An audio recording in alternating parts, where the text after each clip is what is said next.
What is up, FPG fam? Further here, and welcome back to another Aether Gazer video. Now, I think I definitively found the best build for Skadi. So if you want to make your Skadi giga busted, this is the video for you. We're going to go over my current build. I'm going to give you some tips and tricks, and hopefully this video brings you some value. So let's go ahead and jump straight into it. Now, I know I made a lot of videos on Skadi already, and I think that's a testament to how unique this modifier is, in particular, dependent on your gameplay style. But this is what I believe is the best build, hands down. I believe I've mastered this modifier. I completely maxed her out, as you can see. So I think this is the best way to go for DPS output in particular. Now, I do have her level 80, like I mentioned, completely maxed out, almost 5k attack, 42% crit rate, 48% crit damage. The other percentages are negligible, to say the least. Going over the skills, we're just going to give a quick rundown, and then we're going to come back to them because we're going to talk about tips and tricks for the gameplay. Now, all the skills and the attacks have great percentages. Skadi hits like a truck no matter what she's doing, so that's really nice DPS wise. Skill 1 is going to go ahead and provide you a mark. It sweeps in front of you. It does some really good damage, and it has some CC capabilities, meaning that it can knock up the enemies, disrupt their attacks. Now, the only unfortunate part is that you are stationary until you leap up in the air.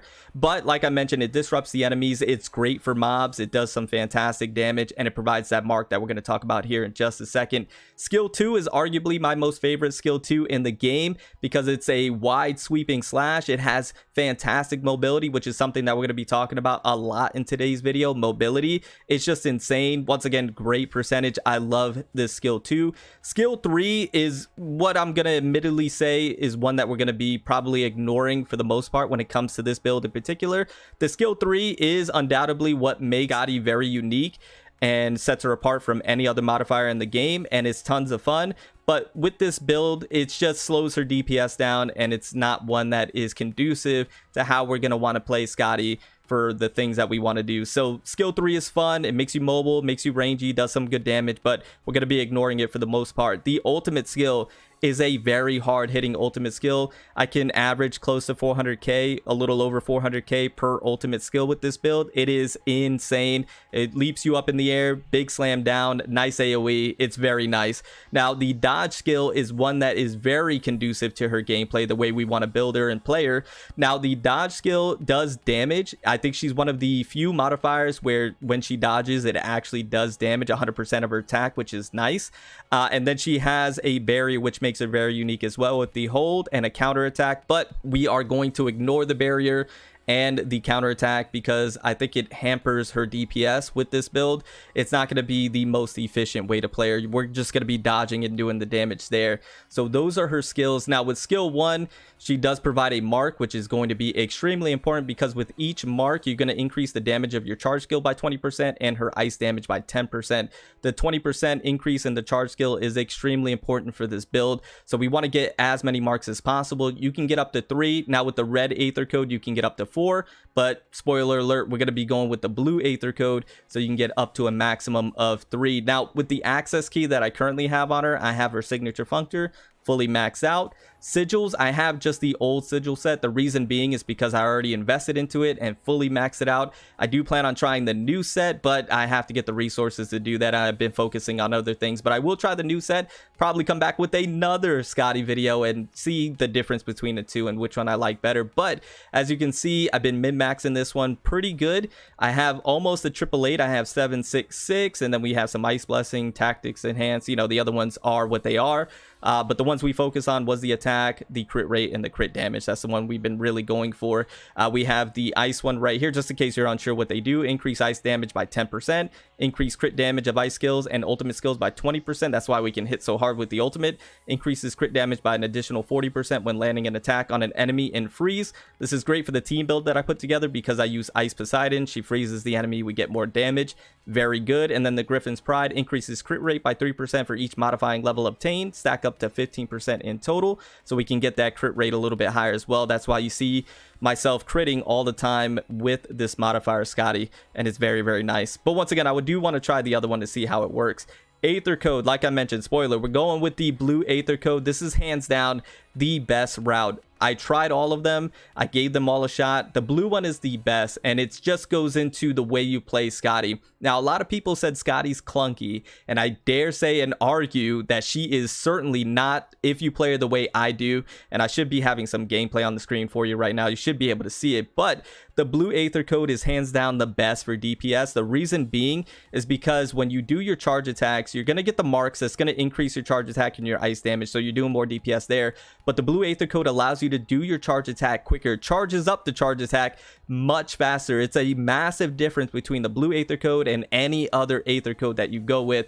It is a huge difference. It is much slower to go with the red or the yellow than with the blue. The blue is extremely fast, so you're able to do your charge attacks much quicker, which then in turn decreases the cooldown on your skills, meaning you can get to your marks that much faster. So you can get 3 marks much quicker, and then you can do your skills much more often, adding to more DPS because the percentages on those skills are nutty. You're getting all 3 marks. Your charge attacks are going insane. So it is crazy. The blue Aether code, hands down, the best way to go. I don't care what anybody says. It is not even a competition, an argument, whatever you want to call it. It's just blue Aether code if you want to do DPS. If you want to have fun, maybe the yellow, but the blue is by far the best. And I dare say blue is extremely fun if you play it the way that I'm going to tell you how to play it. So when you're going with the blue Aether code with the build and you want to play Skadi the most optimally, in my opinion, the way you want to start battle is you want to go ahead and go straight into a skill 1. So that way you can do damage, disrupt the mobs, especially if you have mobs in front of you, and you get the mark, and then you go right into your skill 2, so they are on a very close cooldown, so you can spam them back to back. After you do your skill 2, you're going to go right into your charge attack. Do your charge attack. Now, this is where people say that Skadi's clunky, is because if you do your charge attack and you don't do anything afterwards, meaning you don't dodge afterwards, you're going to be in this like animation lock, and it's going to feel very weird because you can't go right into another charge attack.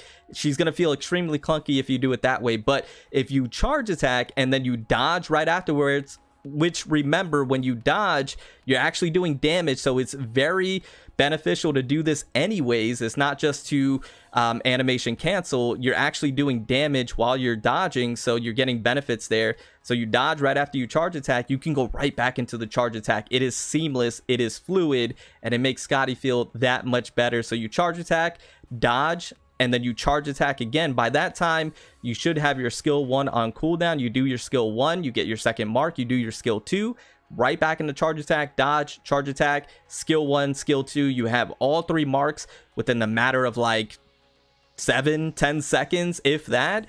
And then you are at max potential at that point, and then you're rinse and repeating that process, and you are doing damage 24/7, and that's why her DPS is off the charts.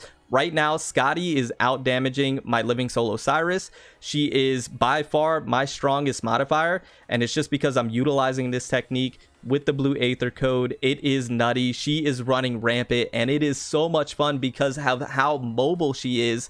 Because when you are dodging, you're obviously mobile. You do your skill 2, it shoots you across the screen. Your charge attacks shoot you across the screen. You are very hard to hit, and then you're doing your skill 1. I mean, you're just go all over the place. You're like the Flash. You can't be caught, and it is just, it's absurd. And then if you want to do the skill 3, you could throw it in there. And then obviously with the marks, you want to make sure you have all 3 marks before you do your ultimate, which you should before you get your ultimate. Do your ultimate with all 3 marks, and then go into your charge attack, skill 1, skill 2, charge attack, dodge. You know, the same process that I just mentioned, and you are going to be an absolute beast and a half. So that is how you make your Skadi giga busted. Once again, hopefully this video brought you some value. Hopefully you got something from it, and hopefully afterwards you see your Skadi just being ridiculous, right? Because I was using Skadi completely wrong. I was doing the normal attacks, I wasn't charge attacking, I wasn't dodging, I wasn't doing my skills right. I had the wrong Aether codes in place, and she felt good, she felt strong, but she just felt kind of average, right? Like you know, with the pack. Once I started implementing this and I had her fully maxed out and I learned how to play her properly, she is by far head and shoulders above any other modifier that I have. Now, I don't have Tsukuyomi, so I can't attest to that. But what I will say is that I was wrong and everybody else was wrong. Skadi's a very, very strong modifier. At least right now on global, currently in this landscape, as of this recording, She is phenomenal, and I will stand behind that. Anyways, I'm going to get on out of here. Remember to stand out, be different, have fun, go further beyond in everything that you do. My name is Cody. You call me further. I'll see you all next one. Bye, guys.